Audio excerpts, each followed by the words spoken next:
ఆ అమ్మవారిని దర్శనం చేసుకోవాలంటే ఓ సాహసయాత్ర చేయాల్సిందే. సాహసమే కాదు, ఆధ్యాత్మిక పర్యాటక యాత్ర కూడా.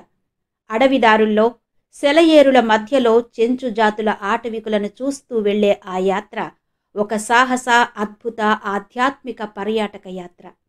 దట్టమైన అడవుల్లో ఓ చిన్న గుహలో వెలిసిన ఆ తల్లి దర్శనం ఆ జగజ్జనని సజీవంగా మన ముందు నిలిచిన అనుభూతినిస్తుంది. ఒకప్పుడు కేవలం కాపాలికులు, సిద్ధులు మాత్రమే సేవించిన ఆ తల్లిని ఇప్పుడు సామాన్య భక్తులు కూడా దర్శించుకోగలుగుతున్నారు. ఇంతకీ ఆ దేవి ఎవరు? ఆ క్షేత్రమేది? ఆ క్షేత్ర దర్శనం ఎందుకంత కష్టం? ఈ విషయాల గురించి ఈ వీడియోలో తెలుసుకుందాం. అయితే మీరు మాత్రం వీడియో ఎక్కడ స్కిప్ చేయకుండా ఎండ్ వరకు చూడండి. నచ్చితే గనక తప్పకుండా లైక్ చేయండి, షేర్ చేయండి, కామెంట్ చేయండి. అలాగే ఇలాంటి ఆధ్యాత్మిక విశేషాలు తెలుసుకోవాలంటే తప్పకుండా మన ఛానల్ని సబ్స్క్రైబ్ చేసుకోండి. ఆ వెంటనే వచ్చే బెల్ బటన్ కూడా క్లిక్ చేసి ఆల్ నోటిఫికేషన్ మీద క్లిక్ చేస్తే నేనే కొత్త వీడియో చేసినా మీకు నోటిఫికేషన్ వచ్చేస్తుంది. మరి ఇక వీడియోలోకి వెళ్ళిపోదాం పదండి. ఇష్టకామేశ్వరీ దేవి ఆలయం ప్రముఖ శైవ క్షేత్రం శ్రీశైలంకి సుమారు 15 కిలోమీటర్ల దూరంలో దట్టమైన అడవిలో ఉంటుంది మహామహిమాన్వితమైన ఇష్టకామేశ్వరీ దేవి ఆలయం. దట్టమైన నల్లమల అడవుల్లో నెలకొన్న శ్రీశైలం ఆది దంపతుల స్థిర నివాసంగా, మహాక్షేత్రంగా ప్రసిద్ధి చెందింది. పూర్వం ఎందరో మహర్షులు, మహనీయులు, కారణజన్ములు, యోగులు, సిద్ధులు ఇక్కడికొచ్చి మల్లికార్జునుని కొలిచి ముక్తిని పొందారని స్థల పురాణం చెబుతోంది. అప్పుడే కాదు, ఇప్పటికీ కూడా ఇక్కడి అరణ్యాలలో లోలోపల ఎంతోమంది మునులు ఎవ్వరికీ కనబడకుండా తపస్సు చేసుకుంటూ ఉంటారని చెప్తారు. పురాతన ఆలయాలు, పౌరాణిక చారిత్రక ప్రాధాన్యత కలిగిన ప్రదేశాలు ఎన్నో ఉన్నాయి ఇక్కడ. అలాంటి వాటిలో ఒకటి ఇష్టకామేశ్వరీ దేవి ఆలయం. ఆధునిక సౌకర్యాలు పుష్కలంగా ఉన్న ప్రస్తుత రోజుల్లో ఎక్కడికి వెళ్లాలన్నా చాలా సులువుగా వెళ్ళగలుగుతున్నాం. ఈ క్రమంలో సుదీర్ఘ యాత్రలు కూడా సులభంగా చేసేస్తున్నాం. కానీ ఇప్పుడు కూడా ఆ ఆలయాన్ని దర్శించడం మాత్రం అంత ఈజీ కాదు. ట్రెక్కింగ్, ఈ మాట ఎంతో అట్రాక్టివ్గా ఉంటుంది కదూ. దట్టమైన అడవుల్లో ట్రెక్కింగ్కి వెళ్లే వారి గురించి మనం వింటున్నప్పుడు, టీవీలో చూస్తున్నప్పుడు ఎంతో ఎగ్జైటింగ్గా ఫీల్ అవుతాం. సరిగ్గా అలాంటి అనుభవాన్నే ఇస్తుంది శ్రీశైలంలోని ఇష్టకామేశ్వరి అమ్మవారి యాత్ర. వాగులు, వంకల్లో, దట్టమైన అడవిలో బండరాళ్ల మధ్య చిన్న చిన్న సెలయేళ్లు దాటుకుంటూ కేవలం మన వాహనం వెళ్లే శబ్దం తప్ప మరే శబ్దం లేని నిశ్శబ్దం. ఆ నిశ్శబ్దంలో ప్రయాణిస్తున్న వాహనం ఎత్తుపల్లాల మధ్యలో బండల మీద విపరీతమైన కుదుపులతో వెళుతుంటే అదెక్కడ బోల్తా పడుతుందో అన్న భయంతో, ఉత్కంఠతో ప్రయాణికులు అరిచే అరుపులు. అంతలోనే ఆ నిశ్శబ్దాన్ని, ఆ ఉత్కంఠను ఛేదిస్తూ ఆహ్లాదభరితమైన పక్షుల కిలకిలలు. అంత దట్టమైన అడవిలో వాహనానికి అడ్డంగా ఏ పులో వస్తే ఏం చేస్తాం అన్న భయంకరమైన ఊహలు. ఆ ఊహను బయట పెడితే వాటికి మరింత ఊతమిస్తూ, అవునవును, అప్పుడప్పుడు పులులు ఎదురొస్తూ ఉంటాయి అనే జీప్ డ్రైవర్ మాటలు. వీటన్నిటితో భయం, ఉత్కంఠ, ఆహ్లాదం, ఆనందం, ఆశ్చర్యం, వీటన్నిటి కలయికతో సాగిపోయే సాహసయాత్ర అద్భుతమైన, మరచిపోలేని అనుభవాన్ని, అనుభూతిని అందిస్తుందనడంలో ఎలాంటి సందేహం లేదు. ఆ యాత్రే ఇష్టకామేశ్వరీ దేవి యాత్ర. నిజానికి ఆ యాత్ర చేయడం అంత ఈజీ కాదు. ఆవిడను దర్శించుకోవడము అంత సులభం కాదు. అక్కడికి కార్లు, బస్సులు లాంటివి ఏవీ వెళ్ళవు. శ్రీశైల క్షేత్రంలో ఉన్న కొన్ని జీపులు మాత్రమే అక్కడకు వెళ్తాయి. అది కూడా శారీరకంగా ఆరోగ్యంతో ఉన్నవారు, దాంతోపాటు మానసికంగా గుండె ధైర్యం ఉండేవారు మాత్రమే అక్కడికి వెళ్ళగలరు. ఎందుకంటే అక్కడికి వెళ్లే దారి అంత క్లిష్టతరంగా, కష్టతరంగా, భయం గొలిపేదిగా ఉంటుంది. చిన్నప్పుడు మనం చందమామ కథల్లో చదువుకున్న, సినిమాల్లో చూసినటువంటి అడవి దారులు, వాగులు, వంకలు అన్నీ కూడా ఇక్కడ ప్రత్యక్షంగా చూడొచ్చు. కాస్త ధైర్యం చేయగలిగితే, మరికొంత శ్రమ కూర్చుకోగలిగితే లైఫ్లో ఒక మెమరబుల్ ఎక్స్పీరియన్స్గా ఉండిపోతుంది ఇష్టకామేశ్వరి అమ్మవారి యాత్ర. అయితే శారీరకంగా బలహీనంగా ఉన్నవారు, గుండె జబ్బులున్నవారు, నడున్నొప్పులు లాంటి వ్యాధులున్నవారు వెళ్ళకపోవడమే మంచిది. అక్కడికి మామూలు వాహనాలేవి వెళ్ళలేవు.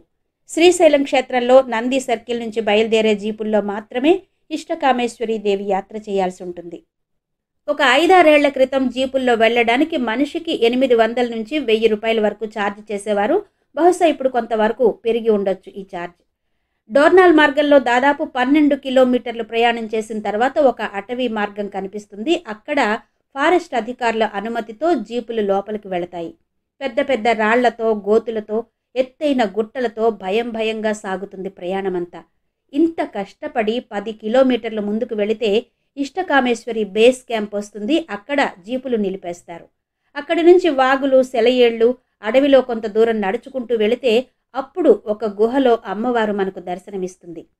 గిరిజనుల నివాసాల మధ్య బండరాళ్లను పేర్చి కట్టిన చిన్న మండపానికి ముందు పందిరితో చాలా సాదాసీదాగా కనిపిస్తుంది ఇష్టకామేశ్వరి అమ్మవారి ఆలయం. జగద్గురువులు ఆదిశంకరాచార్యుల వారితో పాటు ఎంతోమంది సిద్ధులు ఈ అమ్మవారిని దర్శించి కొంతకాలం పాటు ఇక్కడ సాధన చేశారట. ప్రసిద్ధ శైవ క్షేత్రం శ్రీశైలంలో కొద్ది మందికి మాత్రమే తెలిసిన మహిమాన్వితమైన ప్రదేశం ఇష్టకామేశ్వరీదేవి ఆలయం. పూర్వం శ్రీశైలం సమీప నల్లమల అటవీ ప్రాంతంలో సిద్ధులచే మాత్రమే కొలవబడే ఈ అమ్మవారు నేడు సామాన్య ప్రజల చేత కూడా పూజలందుకుంటోంది. శ్రీశైలంలో ఉన్న గొప్ప రహస్యాల్లో ఇష్టకామేశ్వరి అమ్మవారి ఆలయం కూడా ఒకటి. ఎంత గొప్ప కోరికైనా ఈ అమ్మవారు తీరుస్తుంది కాబట్టి ఈమెను ఇష్టకామేశ్వరి దేవిగా కొలుచుకుంటారు భక్తులు. ఇష్టకామేశ్వరి దేవి చతుర్భుజాలను కలిగి 2 చేతులలో తామర మొగ్గలను, ఓ చేతిలో శివలింగాన్ని, మరో చేతిలో రుద్రాక్షమాలతో తపస్సు చేస్తున్నట్టు ఒక యోగినిలా అర్ధనిమీలిత నేత్రాలతో, జ్ఞానముద్రలతో ఎంతో విభిన్నంగా కళాత్మకంగా కనబడుతుంది అమ్మవారు. భూగర్భంలో ఓ చిన్న గుహలాంటి దేవాలయంలో కొలువు తీరి ఉంటుంది ఇష్టకామేశ్వరి దేవి. ఇదిగో ఇక్కడ చూడండి, ఇక్కడ చూస్తున్నారు కదా, ఒక చిన్న కిటికీ లాంటి ద్వారం.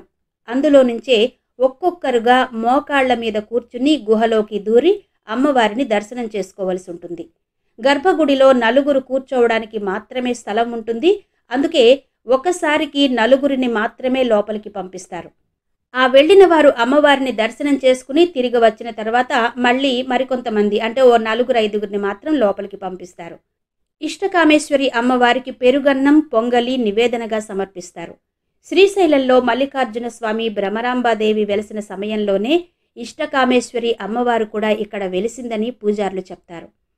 ఇక్కడ దర్శనం చేసుకున్న ప్రతి ఒక్కరి చేత అమ్మవారికి బొట్టు పెట్టిస్తారు. అలా అమ్మవారికి బొట్టు పెట్టినప్పుడు ఆ తల్లి మీద పూర్తి నమ్మకంతో ఉన్న అదృష్టవంతులకు మాత్రం అమ్మవారి నుదురు ఒక రాతి విగ్రహంలా కాకుండా మానవకాంత నుదుటిని తాకిన విధంగా మెత్తగా తగులుతుందట. అయితే ఆ అదృష్టం అందరికీ దొరకదు సుమా, ఎవరో పుణ్యాత్ములకు మాత్రమే కలుగుతుంది ఆ అనుభవం. స్థానిక చెంచుల ఇష్టదైవం, ఆరాధ్య దేవత ఈ అమ్మవారు. ఇష్టకామేశ్వరి అమ్మవారి మూర్తిని పోలిన మరో విగ్రహం దేశంలో ఎక్కడా లేదని చెప్తారు. భక్తులు మనస్ఫూర్తిగా కోరుకునే ఎటువంటి కోరికలైనా ఈ అమ్మవారు నెరవేరుస్తుందని బలంగా నమ్ముతారు భక్తులు. ఈ అమ్మవారి నుదుట బొట్టు పెట్టి కోరికలు కోరుకుంటారు. తెలుగు రాష్ట్రాల నుంచే కాకుండా కర్ణాటక, మహారాష్ట్ర, తమిళనాడు నుంచి కూడా భక్తులు అధిక సంఖ్యలో ఇక్కడికి వస్తారు. ప్రశాంతతకు మారుపేరులా ఉండే ఈ ఆలయ పరిసరాల్లో ఎంతసేపున్నా తనివి తీరదు. ఇంకా కాసేపు ఉండాలనే ఉంటుంది. కానీ మనల్ని అక్కడికి తీసుకువెళ్లే జీపుల వాళ్ళు మాత్రం మనల్ని ముందుగానే హెచ్చరించి పంపుతారు, ఆలస్యం చేయకుండా త్వరగా రమ్మని. దాంతో త్వరగా దర్శనం చేసుకుని వెనుతిరగవలసి ఉంటుంది. రాత్రి సమయంలో ఈ అటవీ మార్గంలో క్రూర మృగాలు తిరుగుతాయి. అందుకే సాయంత్రం 5 దాటిన తర్వాత అడవిలోకి జీపుల్ని అనుమతించరు. ఒకసారి ఈ ఆలయాన్ని సందర్శించిన వారు మాత్రం మళ్ళీ ఈ ఆలయానికి వెళ్లాలనుకోకుండా ఉండరు. ఇంత శ్రమపడి కూడా మళ్ళీ ఈ ఆలయాన్ని దర్శిస్తూ ఉంటారని చెప్తారు స్థానికులు. దానికి కారణం వారు వెళ్ళి వచ్చిన తర్వాత అమ్మవారిని కోరిన కోరికలు నెరవేరడమే. కోరికలు తీరినందుకు కృతజ్ఞతాభావంగా ఆలయం సందర్శించి మళ్ళీ కొత్త కోరికలు కోరుకుంటారట. అవి కూడా నెరవేరుతాయి. మళ్ళీ దాంతో మళ్ళీ వెళుతూ ఉంటారు. మంగళవారం, శుక్రవారం, ఆదివారం ఇక్కడ విశేష పూజలు జరుగుతాయి. ఈ ఇష్టకామేశ్వరి అమ్మవారిని భక్తులు శ్రద్ధగా, నమ్మకంతో కోరికలు కోరుకుంటే అమ్మవారు ఆ కోరికలను 41 రోజులలోనే సిద్ధింపచేస్తుంది అని నమ్ముతారు. ఇదే విషయం ఇష్టకామేశ్వరి వ్రతంలో కూడా కనిపిస్తుంది. నిజానికి శ్రీశైల క్షేత్రాన్ని సందర్శించే ప్రతి ఒక్కరూ ఇష్టకామేశ్వరి దేవి దర్శనం చేసుకోలేరు. చాలామంది ఈ అమ్మవారి గురించి తెలియక శ్రీశైలం మల్లన్న, భ్రమరాంబాదేవులను దర్శించుకుని, వీలైతే సమీప ఆలయాలను దర్శించుకుని వెళ్ళిపోతారు. ఎవరో అదృష్టవంతులు మాత్రం ఇష్టకామేశ్వరి అమ్మవారి గురించి తెలుసుకుని అక్కడికి వెళ్లే ప్రయత్నం చేస్తారు. ఒక్కోసారి అక్కడి వాతావరణ పరిస్థితులు, అటవీ ప్రాంత పరిస్థితులు సరిగ్గా లేకపోయినా, వర్షాకాలం అయినా కూడా ఆ ఆలయానికి వెళ్లే జీపులు క్యాన్సిల్ అయ్యి అమ్మవారి ఆలయానికి వెళ్లే అవకాశం కూడా ఉండదు. సముద్ర మట్టానికి 2128 అడుగుల ఎత్తులో ఉండే ఈ ఆలయం సుమారుగా 1000 సంవత్సరాల క్రితం నిర్మించబడిందిగా చెప్తారు. ఈ పురాతన గుహాలయం లాంటి దేవాలయం పూర్వం ప్రముఖ శక్తి క్షేత్రంగా, సిద్ధక్షేత్రంగా విరాజిల్లి ఎంతో ఉన్నత స్థితిలో విరాజిల్లిన ఈ ఆలయం కాలక్రమేణా మరుగున పడిపోగా ఆ తరువాత కొంతకాలానికి చెంచులు ఎక్కువగా ఉండే ఈ నల్లమల అడవుల్లో కొందరు చెంచులకు అమ్మవారి విగ్రహం కనిపించిందట. వారు ఆ విగ్రహాన్ని ప్రతిష్ఠించి పూజలు జరిపించారని చెప్తారు. అందుకే ఇప్పటికీ కూడా ఇక్కడ చెంచులే ఆలయ అర్చకులుగా వ్యవహరిస్తున్నారని స్థానికుల మాట. అయితే నల్లమల అడవులు మొదటి నుండి సిద్ధులకు, శక్తి ఉపాసకులకు నిలయంగా పేరొందాయి. కాబట్టి ఎవరో ఉపాసకులు ప్రతిష్ఠించిన మూర్తి అని కొందరు చెప్తారు. ఇలా ఊహాజనిత కథనాలు తప్ప ఈ ఆలయానికి సంబంధించి ఎలాంటి ఖచ్చితమైన వివరాలు కనబడవు. పూర్వం కోయలు ఎక్కువగా నివసించే ఈ ఆలయం దగ్గర ప్రస్తుతం మాత్రం జనసంచారం అనేది ఉండదు. ఇవి అద్భుత యాత్ర ఇష్టకామేశ్వరి ఆలయ విశేషాలు.